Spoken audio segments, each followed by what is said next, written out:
हाम्रो सिक्किमको मुख्यमन्त्री साहबलाई म केही प्रश्न गर्न गइरहेको छु। सर कोही बेला तपाईँले फुटबल पनि खेल्नुहुन्छ, तपाईँ भलिबल पनि खेल्नुहुन्छ, तपाईँलाई हामीले टेबल टेनिस, ब्याडमिन्टन, आर्ची पनि हामीले खेलेको थियौँ। आज हामी तपाईँलाई क्रिकेट पनि खेलिदिएको छ अरे। यसको पछाडि सर तपाईँको इन्ट्रेस्ट मात्रै हो कि सर यसको पछाडि तपाईँको केही सोच छ सर? विशेष गरेर म खेललाई माया गर्ने एउटा व्यक्ति हुँ र हुनु त म कुनै पनि गेममा पर्फेक्ट छुइनँ, किनभने न त म फुटबलमा पर्फेक्ट छु, न त म भलिबलमा पर्फेक्ट छु, न त ब्याडमिन्टनमा पर्फेक्ट छु, न त क्रिकेटमा पर्फेक्ट छु, न त टिटीमा पर्फेक्ट छु। तर म नै आएर सिक्किमे जनताले मलाई सिक्किमको गरिमामय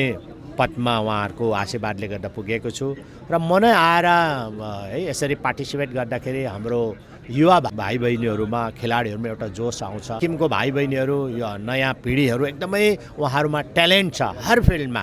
क्रिकेट होस् या फुटबल भलिबलमा हो, ब्याडमिन्टनमा हो, ताइक्वान्डोमा, टिटीमा हो, बक्सिङमा हो, आर्चरीमा होस्, आज हर फिल्डमा हाम्रो युवा भाइ बहिनीहरू एकदमै त्यतिकै इच्छुक छ अनि उहाँहरू अगाडि बढ्न चाहन्छ र सरकारै लागि परेर म मात्रै होइन, म एउटा व्यक्ति मात्रै नभएर म इन्स्टिट्युसन हो है, त्यसले गर्दा म नै लागि पर्दाखेरि उहाँहरूमा पनि एउटा जोस हुन्छ। एउटा हाम्रो के सपना छ भन्दाखेरि हाम्रो सिक्किमको भाइ बहिनीहरू है, अब खेल भनेपछि एउटा स्वास्थ्यको लागि राम्रो पनि हो अनि अहिलेको घडीमा अहिलेको 21औं शताब्दीमा यो खेललाई एउटा व्यवसायको रूपमा पनि लिन सक्छौँ र म चाहन्छु हाम्रो खेलाडी भाइ बहिनीहरूले हर आफ्नो क्षेत्रको खेलमा चाहिँ उहाँहरूले एउटा व्यवसायको रूपमा लिएर अगाडि बढोस् भन्ने सरकारले जुन उहाँहरूलाई सपोर्ट गर्नुपर्ने, इन्फ्रास्ट्रक्चर डेभलपमेन्ट गर्नुपर्ने अनि उहाँहरू राज्यमा सेलेक्सन भएर अरू राष्ट्रिय स्तरमा जान्छ, उहाँलाई त्यति बेला पनि हामी फन्डिङ आर्थिक सहयोग गर्छौँ अनि राष्ट्रिय स्तरदेखि तपाईँको अन्तर्राष्ट्रिय स्तरमा पनि उहाँहरू जानुहुन्छ, त्यति बेला पनि हामी फन्डिङ गर्छौँ ताकि उहाँहरू फन्डको कारणले गर्दा आर्थिक अवस्थाको कारणले गर्दा उहाँहरू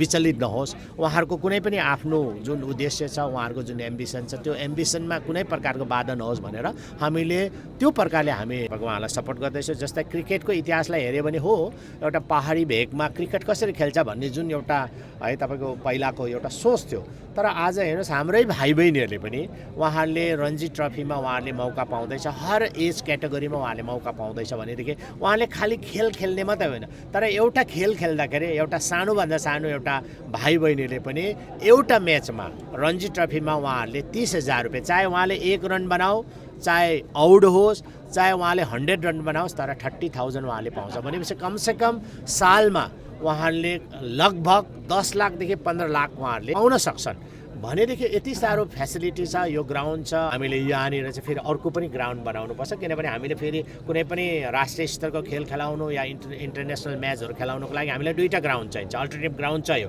त्यसो हुँदाखेरि यो ग्राउन्डदेखि अर्को ग्राउन्ड चाहियो, तर जुन चाहिँ पहिला चाहिँ हामीले कोर्ट बनाउने जुन चाहिँ प्रावधान छ त्यसमा पनि